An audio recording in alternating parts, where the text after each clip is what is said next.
Hello everybody, nice to meet you. Our read of the Volume chapter 21, let's read it together.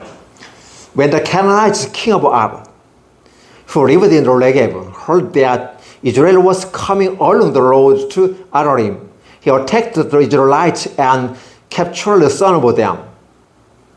Then Israel made this vow to the Lord: if you will deliver these people into our hands, we will totally destroy their cities. The Lord listened to Israel's plea and gave the Canaanites over to them. They completely destroyed them and their towns, so the place was named Haramoth. They traveled from Mount Hor along the route to the sea to go around Edom, but the people grew impatient on the way. They spoke against God and against Moses and said, "Why have you brought us up out of Egypt to die in the desert? There is no bread, there is no water, and we detest this miserable food."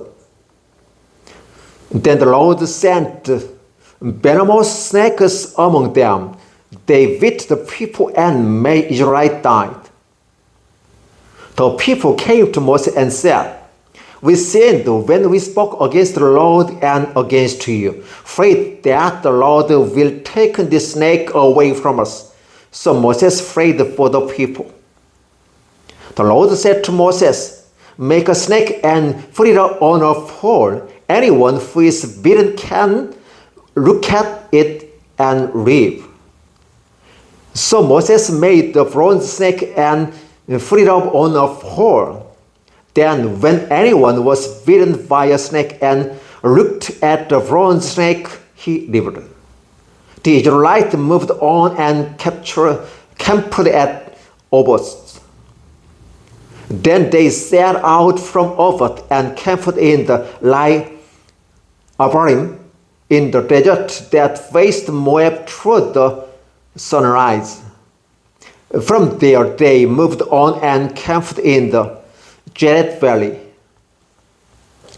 They set out from there and camped alongside the Arnon, which is in the desert, standing into Amorite territory.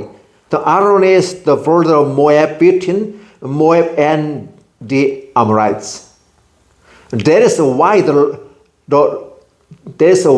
book of the words of the Lord says, "Why have its Sabbath and the rabbis the Arnon, and the slopes of the rabbis that reach to the side of Ar and lies along the border of Moab." From there they continue on the Beer, where the Lord said to Moses, "Gather the people together, and I will give them water."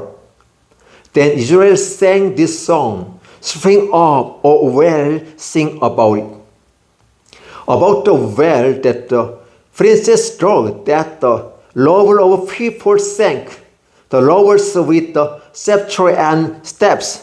Then they sent from the desert to the Matat, from Matat to Nahaliel, from the Nahaliel to Bamoth, and from Bamoth to the valley in Moab, where the top of Pisgah overlooks the wasteland.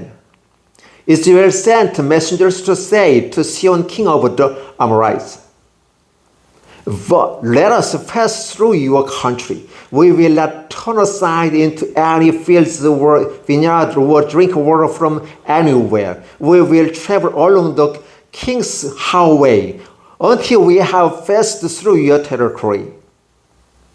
But Sihon would not let Israel pass through his territory. He mustered his entire army and marched out into the desert against Israel. When he reached Gazhaz, he fought with Israel. Israel, however, put him to the sword and took over his land from the Arnon to the Jabbok, but only as far as the Amorites, because their border was fortified. Israel captured all the cities of the Amorites and occupied them, including Heshbon and all its surrounding settlements. Heshbon was the city of Sihon, king of Amorites, who has fought against the former king of Moab and has taken from him all his land as far as the Arnon.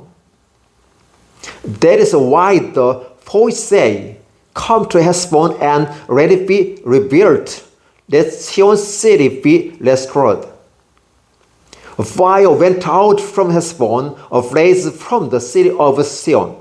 It consumed all over Moab, the cities of Arnon's height. Woe to you, O Moab, you are destroyed. O people of Chemosh, he has given up his sons as fugitives and his daughters as captives to Sihon, king of the Amorites. But we have overthrown them. Heshbon is destroyed all the way to Dibon.